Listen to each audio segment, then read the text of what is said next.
Welcome to Communicate to Lead, the podcast that empowers leaders and aspiring leaders to communicate with clarity and impact.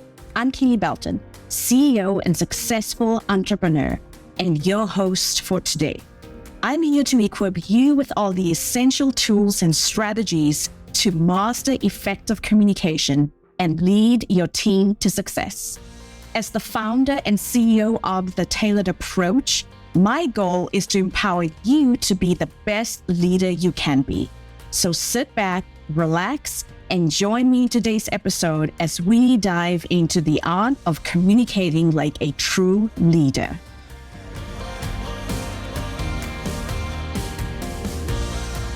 Here's a moment you know well. You are at an event, a conference, a reception before the real thing starts. You're holding a drink you don't really want, standing near someone you've never met, and the two of you are trading the most forgettable sentences known to professional life. You are asking questions such as, so, where are you from? What do you do? Oh, interesting. And then the silence and the slow scan of the room for an exit. We call this small talk, and most of us, let's be honest, dread it. Not because we can't do it, but because it feels like a performance with no payoff. You say the expected thing, they say the expected thing, and nobody walks away feeling like they actually met or they got to know someone. But here's what I've come to believe after years of coaching leaders through exactly this discomfort. The problem was never that you're bad at small talk. The problem is that small talk is the wrong goal. And once you change the goal, everything about these conversations gets easier, warmer, and far more valuable to your career. That's what today is all about. Welcome back to Communicate to Lead. Today we're talking about something that comes up constantly in my coaching work with leaders at every level. The awkwardness of talking to people you don't know or people you don't know well. The networking event, the new team, the conference where everyone else seems to already have someone to talk to. And I want to reframe the whole thing for you because most advice about small talk misses the point. It usually tells you to get better at the surface. Have a few go-to questions ready, comment on the weather, find common ground. That keeps you stuck on the surface, which is exactly where the discomfort lies. Today, we're going somewhere different. I'm going to show you how to move past small talk entirely into genuine conversation using one shift and 3 simple practices you can use at your very next event. This matters more than it might seem because for women leaders, these conversations are not throwaway moments. They are where visibility begins. The relationships that shape your career often start in exactly these unremarkable exchanges. So learning to make them real is not a soft skill, it's a career skill. If we are meeting for the first time, I'm Kele Belton. I'm a communication and leadership coach, and I work with high-performing women in middle and senior management who are doing excellent work and are ready to be seen for it. This podcast is where I share the strategies I use in that coaching work so you can put them to use in your own career. Here's a quick favor that I'd like to ask before we get into it. If this show has been useful to you, the most powerful thing you can do is leave a rating and review on Apple Podcasts or Spotify. It takes about 30 to 60 seconds and is how other women leaders find the show. Thank you in advance. Okay, let's start with the shift because everything else depends on it. Small talk feels like a performance because that's exactly how we treat it. We walk in asking ourselves the wrong question. What am I supposed to say? What's the right thing here? How do I come across as polished and interesting? Every one of these questions points the spotlight back at you. And the self-focus is precisely what makes the whole thing feel stiff and exhausting. You are monitoring yourself, and monitoring yourself is not connection. It's surveillance, my friend. Here's the shift. Stop trying to be interesting and get genuinely interested in the people around you. Walk into the conversation with a different question running in your mind. Not, what do I say? But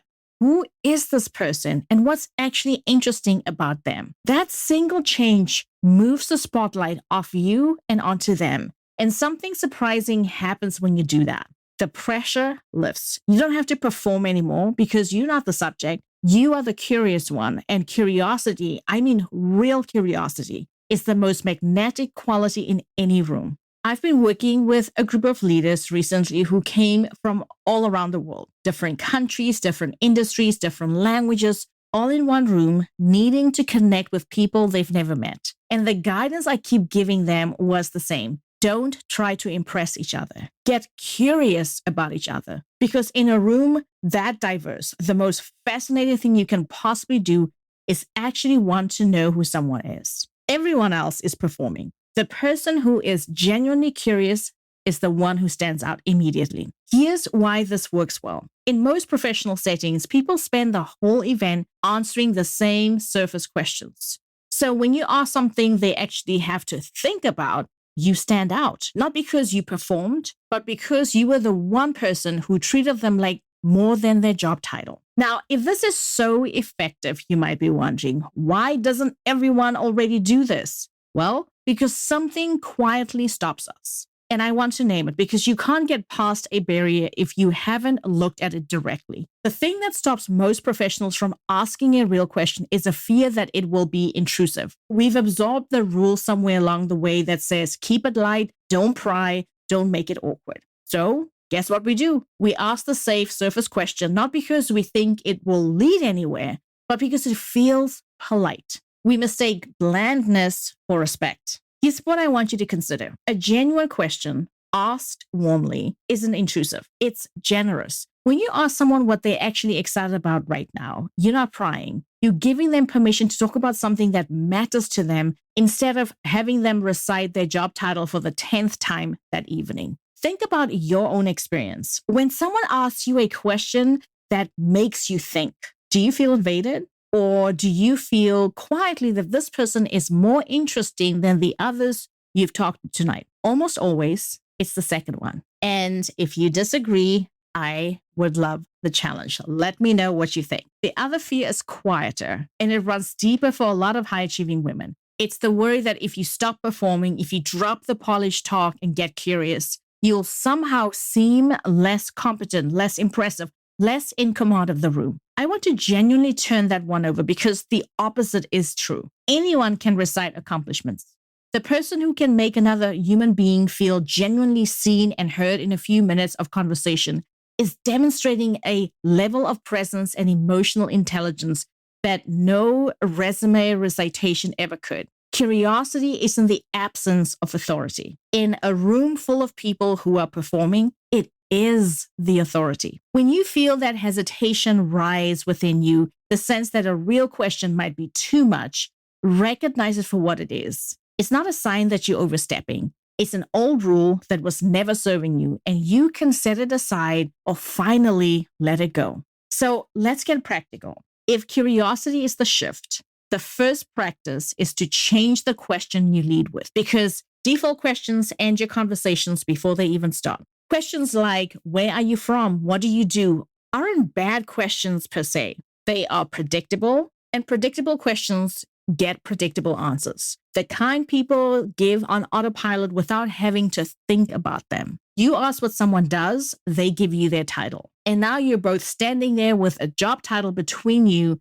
and nowhere to go unless you can find a segue into something else. I'm going to challenge you to ask the question underneath the question. Instead of asking someone what they do, try asking what's something they are working on that they are genuinely excited about. Instead of asking them where they are from, try asking what's a place that shaped how they see the world. Instead of asking how their day is going, try asking what's been on their mind lately. Do you hear the difference? The first asks for a label. The second one wants to know more about the person in front of you. Here's a simple way to build these for yourself, and it's the exact thing I've been coaching people to do. Before an event, think of 2 to 3 questions you genuinely love to ask a stranger.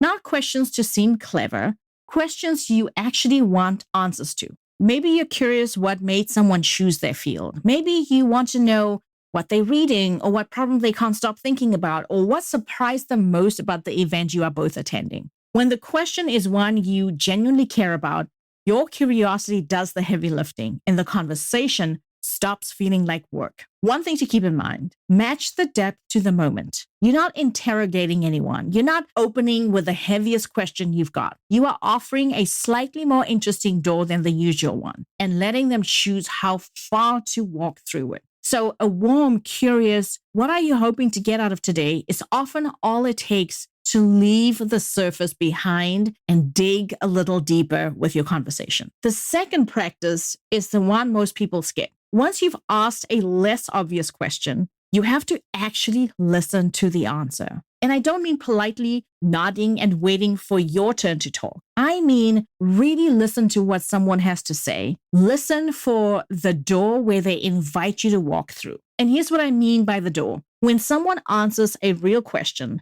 they almost always hand you a thread, a small opening that invites you to go deeper. They mention they just moved back from living abroad. They say the project they're excited about is outside their usual lane or industry. They mention they used to do something completely different and they are pivoting in their career. Each one of these is a door, and most people will walk right past it because they're so busy thinking about what they want to say next that they don't hear the invitation that was offered to them. Let me give you a concrete example of how this sounds, because it's the difference between a conversation that dies and one that opens a genuine connection. Imagine you ask someone what they're working on that they are excited about, and they say something to the effect of, "Oh, we're rolling out a new onboarding system. It's been keeping me busy." Most people at this point would nod politely and say something like, "Oh, that's nice." And then they would reach for their next question, and the conversation probably flatlines. But listen again to what they actually said. Keeping me busy. That's the door. So instead of reaching for your next question, you have the opportunity to say, is that busy in a good way or the kind of busy that is eating up your weekends? They laugh because you were actually listening, and suddenly they are telling you the real story, the story behind the answer, the part about how the project grew beyond what anyone expected and how they are the one holding it together.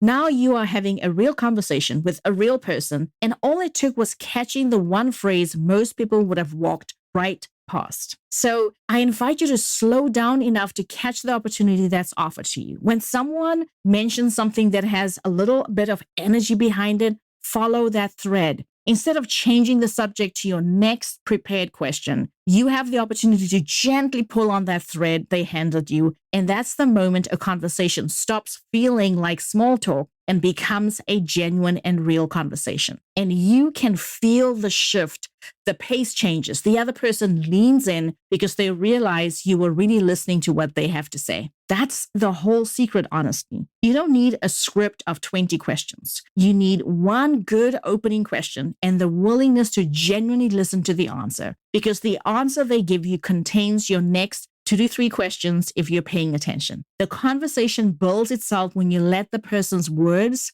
lead you. So that's the second practice. Here's the final practice, and it's the shortest one to explain, and the one that turns a pleasant exchange into a genuine connection. Once you've found something real and you're willing to walk through the door and really follow the conversation, share something back. Curiosity opens up the other person, but connection is a two-way street. If you only ask and never offer up about yourself, the conversation starts to feel like an interview, and the other person walks away knowing you were pleasant, but not really knowing anything about you. So when they share something, meet them there. If they tell you about a risk they took, tell them about one of yours. If they light up about something they are building or they're excited about, tell them what you're building, what you're genuinely passionate and excited about. You don't have to overshare, but you have to be a real person, not a checklist or a clipboard. This is where real warmth comes in. And it's the piece that makes people want to see you again, want to continue having conversations with you. Because at the end of a genuine exchange, you haven't just learned about them, you've let them learn a little bit about you. And that mutual seeing and hearing is the beginning of a very real professional relationship you can continue building on. The sponsor who advocates for you, the peer who refers you, the mentor who takes your call, almost all of them started as a stranger in a room, in a conversation that someone was willing to make real. And you can choose to be that person who makes the small talk that might be feeling awkward turn into a real conversation. So here's your action step for this week, and it's built for your very next event or meeting with someone new. Before you go, write down 3 questions you genuinely would love to ask a stranger. Not clever questions or questions where you are trying to perform. I'm talking about curious questions. the kind where you genuinely want to hear their answer. Keep them in your back pocket, whether literally or mentally. Then, in the conversation, do two things. Lead with one of your questions instead of the usual, what do you do? And when they respond, listen for the invitation, the thread with a little energy behind it, and pull on it with one more question before you say anything about yourself. That's it. One better question and one moment of real listening and clarity. You'll feel the difference immediately, and so will they. If this episode resonated with you and you're realizing that everyday conversations are where your visibility and your relationships actually get built, that's exactly the kind of work I do with my clients. I offer complimentary leadership strategy calls. 30 minutes, no pressure, no pitch. We'll look at where you are, where you want to go, and what it will take to get you there. The link is in the show notes. I would love to talk with you. Until next Monday, my friend, I am Kele. Remind you that great communication is the foundation of inspiring leadership. Keep learning, keep growing, and remember to communicate to lead.